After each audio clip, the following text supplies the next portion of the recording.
monsoon rains. Explosions and air raid sirens. 2022, what a year. Inflation, cost of living, war. Military operation is now underway. Layoffs. 1,000 employees laid off. What a mess of a year it has been. But in this video, I'm going to try and look at some positive things, namely some positive things that have happened in the entertainment industry. It feels like a movie. This is going to be my best attempt at picking out some of the key things that have happened this year that has helped move an industry forward. Now, of course, this has been a very, very messy year. There's been lots of things that have been happening, things have gone stagnant, people losing their jobs, with recession looming, that everything is a big fat mess. Having said that, there have still been some things that have happened within the industry that has changed things. So with that said, let's jump in and look at some of the breakthroughs in 2022.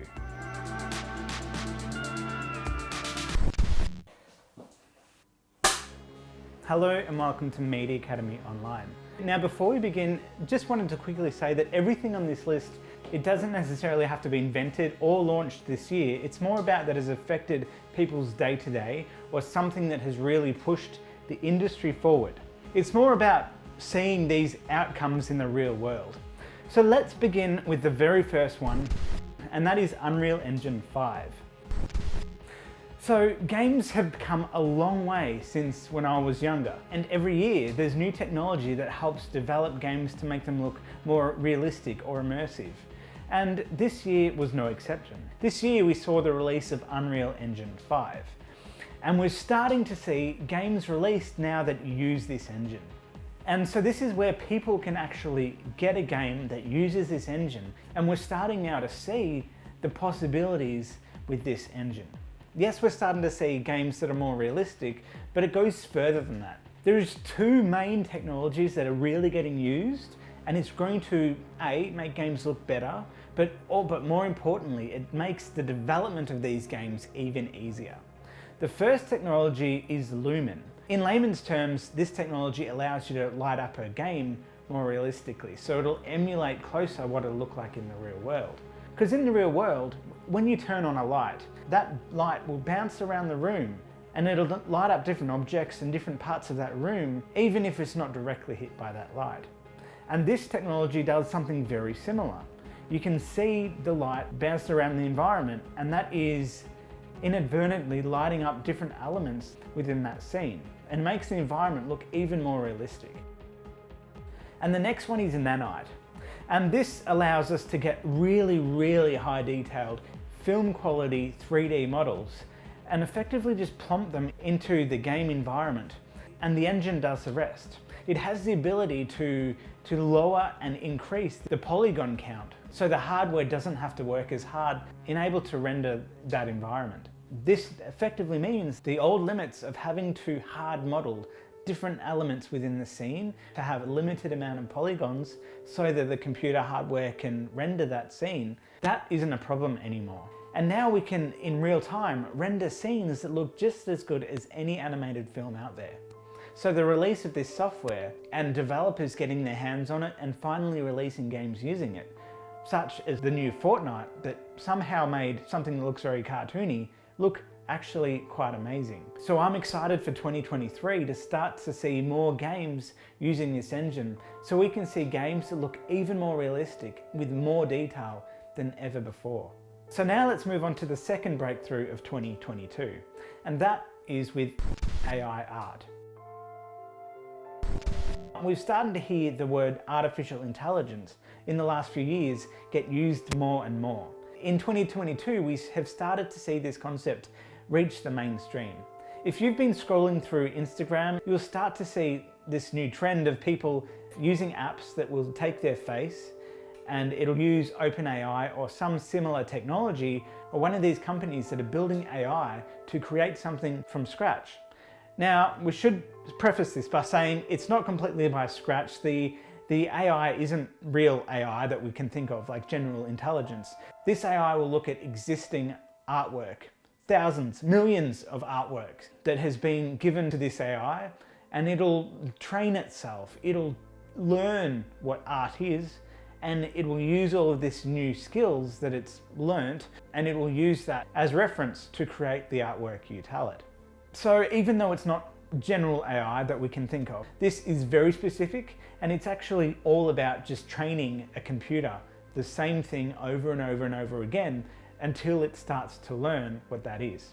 Now this technology is moving so fast, we have actually started to see video.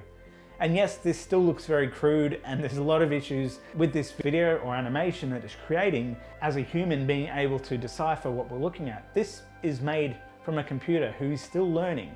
So this means in this time next year, the technology will be even further along. Eventually we'll start to see animations that actually really do look amazing to us. Now obviously there's quirks of this technology. We'll start to see weird fingers, weird hands, it just struggles with text sometimes, things like that. And yes, this technology is, is a few years old now, but it's now that we're finally starting to see it reach the mainstream. Now I've got one last bit of technology to mention, but before that I just want to mention one dishonorable mention, and it's nothing to do with the technology itself, more about its fate. And that is with Google Stadia. Now this was a gaming streaming service that it created a few years ago now, and it had the ability of streaming games on any console. It was great technology, it seemingly worked really well. People were able to play things like Cyberpunk on there when there were people having issues on their own consoles. Cyberpunk on this would work apparently really good. But Google just canned it. Personally, I don't think they gave it long enough to really try and grow the technology and its accessibility for people. They just said, no, it's not working. Obviously this is Google. They love doing this. They love to create something new, give it a go, and then can it. A very expensive way of doing things, but hey, I'm not employed by Google. There's a lot smarter people working on this technology than me, and I guess if they said it wasn't working, it wasn't working. Anyway, let's move on to the last one. Now this last one might come off left field for a lot of people. It's not the first thing you think of when it comes to the entertainment industry. Starlink. If you don't know what Starlink is, it is effectively the internet, but it comes to you in a different way. It is a series of satellites, thousands of satellites, set up in some sort of grid system around the Earth. And it gives people the ability to have access to the internet. And especially during the war that we're seeing between Ukraine and Russia, a lot of the people in Ukraine haven't been able to have access to the internet. But with Starlink, all you need is a satellite dish system. You can basically plug it in anywhere, point it to the sky, and as long as there's a satellite in range, you've got internet. You can be anywhere in the world and you'll have internet. They even announced using this system to send text messages and phone calls from anywhere in the world with your phone. The exact same phone you own, you'll be able to use these satellites to call someone in the middle of the ocean. Anyone who might get stuck in the middle of the ocean or stuck in the mountains somewhere, to be able to use the same technology to pull out your same phone that you currently own and text someone or call someone for help. This is going to save thousands of lives moving forward. But back onto this internet. This has allowed creative people, artists, to continue to create art and get it out there, make films, make artwork, animations, anything you can think of. People have the ability to not rely on the clunky worldwide systems that we're currently using to connect to the internet. We're now seeing this technology become available in many areas. Yes, it might still be very expensive, and depending on which part of the world, it might not necessarily be as fast as what you're used to. But I can say, being here in Australia, it's a lot faster than what we have available here.